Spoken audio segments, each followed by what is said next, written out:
Throughout history, there have been countless unexplainable stories, events, and moments captured on audio.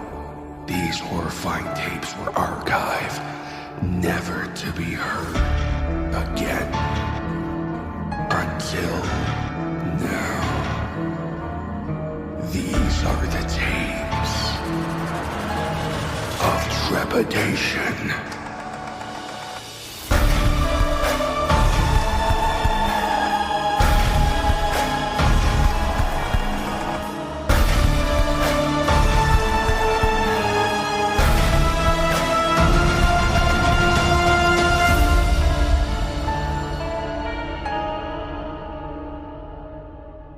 Tape number 21.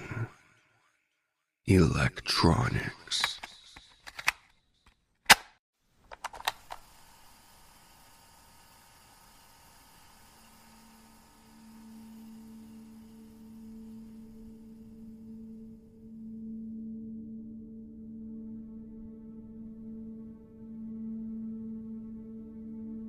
I think it was several weeks ago when it started. The electronics in my home started flickering on and off. At first, it was just a minor annoyance. I'd be on the internet and my computer would shut down. Or I'd be cooking something in the oven and it'd turn off halfway through. I called an electrician who said that the wiring in my house was in tip-top shape. Not believing him, I called several more electricians, all of whom said the same thing. I tried using less electricity in the house, thinking I was overloading it. Eventually, I learned to live with it. What sparked my attention was when my coworkers began to complain of the same thing. The woman in the cubicle over from mine confided in me that her iPod had died with a full battery, then resumed working minutes later. Soon, we were hearing bits and pieces about it on the news. They told us that the problem would be fixed soon, and nothing more. I soon found out that it wasn't just our area afflicted. Many areas across the country, and later on I'd find out, across the world, were being affected. Things began to get worse. By now, many were used to just one or two of their electronic devices not working at once. But when they began to all shut off at once, and then not work for hours on end, the panic grew. There was no explanation. The media couldn't tell us why, the electricians couldn't tell us why. Then, the generator started failing. Most schools and office buildings and even some private homes have generators for when the electricity goes out. The generators were working just fine. And then, like their device brethren, they began to not work. Children had to go to school in complete darkness on some days. I even remember having to navigate my way through my office building with a flashlight before the flashlight stopped working, of course. When the light stopped turning back on, people began to panic. No matter what was done, some homes were completely left in the dark. Panic set in. Without any media access, people were quite literally in the dark about things. Then, the delusions began. People screaming that they were hearing or seeing things. The woman in the cubicle over from mine had a delusion. I assumed that it was fairly bad because she stapled her own eyes. Or so I heard, since by then our building had completely lost power. Society began to break. Electronics keep our species in the know, in the light, and entertained. Without these things, well, we were seeing what was happening. I stopped going to work. No one was really going anywhere, anyway. People were staying home, stockpiling food and survival necessities, and taking care of their loved ones who were suffering from delusions. During the day, the only time where there was light now, I saw a man collapse on my lawn, I rushed out to help him, but as soon as I got near him, he started screaming and clawing at the air. "Oh God, the lights! We need the lights! Turn them back on, please!" I was afraid to approach him. I took a few steps closer until what he said froze me in place. "They'll come for us if we don't have the lights. Come for all of us. Man, woman, child. Every one of us." I felt my hair stand up on end. I'm a rational person, but the way this man was screaming, the way his eyes looked, I felt that he may just be suffering from a delusion. I would have asked the man more, but unfortunately, he expired.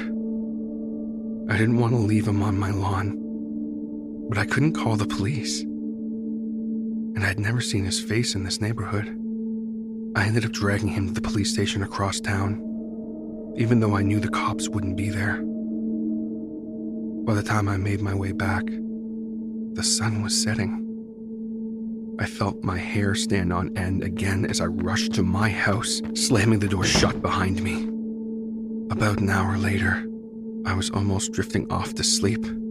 I didn't do much else these days. When I heard it, a blood-curdling scream coming from a few houses over. I shot up in bed and ran as fast as I could to the house. A few others joined me as we waited to see what was wrong. However, no one came to the door. No one cried for help. One of the men who had decided to come to check it out, he busted down the door and disappeared into the darkness inside. A few moments later, we heard his scream too. But as we were closer this time, we heard brand new noises. The sound of flesh being torn from bone, inhuman laughter of blood hitting the walls. All I can remember is arriving back home. If I think hard on it, I remember seeing one of them through one of the house's windows. Just bright white eyeballs, of course. The being itself is black, matching the darkness it lives in. Of course, it does have those teeth. Oh God, those teeth. When it smiled at me through the window, I saw them. Shiny, white, and sharp. Gore dripping from them. And now, here I am. I've locked myself in my room, only the moonlight to guide my hand to this tape recorder, the last bit of electronics that I have that still works. I hear the panic outside. They're trying to fight whatever they are, but are failing. More screaming, more crushing of bones, and more blood staining the streets. It's all I've had to listen to the past few hours. I'm surprised I haven't gone completely insane yet. I've had time to think, too. This is why we're afraid of the dark. These beings are the dark, the worst of it. They're the reason that children have to sleep with a nightlight on. Light kills them. That's why they don't attack during the daylight, or whenever there's even the smallest amount of light, even coming from a computer screen. They're careful about appearing to humans. That's not mealtime, of course. But now, I know why everyone's afraid of the dark when they're a kid. I remember, now, seeing one of them out of the corner of my eye when I was 5 years old. My mother told me I was just seeing things, that it didn't exist. If I can hold out for a few more hours, daylight will come. Maybe help will come. But at least they wouldn't be able to attack me. I'll be safe. But that probably won't happen since I can hear them downstairs now. They're coming for me. And that locked door isn't going to hold them off. I'm going to suffer the same fate of those people inside the house. They're clawing at the door now. I can hear them giggling like it's some sort of game. I grabbed my pistol before locking myself in here. But there are too many. Why did the lights go out? Maybe it was just our time as humans. The darkness is here to cleanse the earth.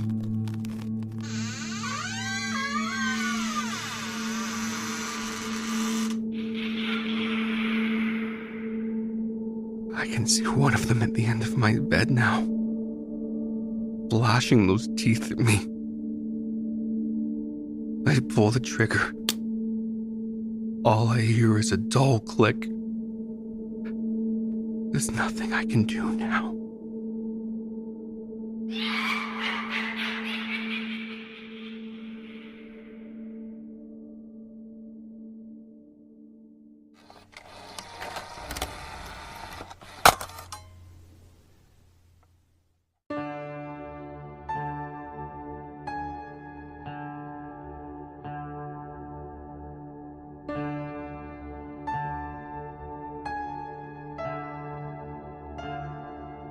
This has been tape number 21, Electronics, by the Tapes of Trepidation Horror Narration Podcast. Electronics was written by Brandon Flowers and was originally posted on the Creepypasta Wiki. Narration, production, and sound design for this episode was by TJ Hodder. Additional credits for music are given in the show notes. The Tapes of Trepidation theme was written by the incredible J.M. Scherf. All logos, banners, overlays, and graphic design work was provided by the talented Jason Reese from Jaybird Digital Arts. If you have a story you would like to submit or a question regarding the show, please contact us at tapestrepidationpodcast@gmail.com.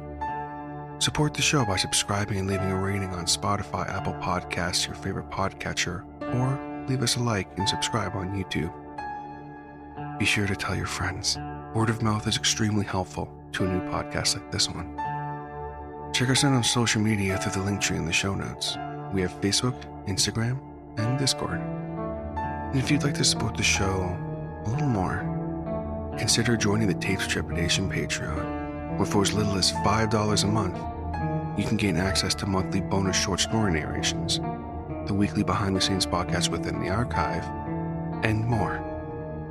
Come, join us, and become trapped within the archive. Just like my current patrons, Kelly Sisson, Neil Skarupa of Neurotic Voice, Doozer Pindan, Ronan Komori, Eric Phones, and Patrick Stewart. Thank you all so much for the support. All content used on Tapes of Trepidation is either original, used with permission, or is available under Creative Commons Share-alike license. All rights reserved, unless otherwise stated. This podcast and its content may not be redistributed or rebroadcasted without the express written consent of Tapes of Trepidation and the story's author. Thank you so much for listening.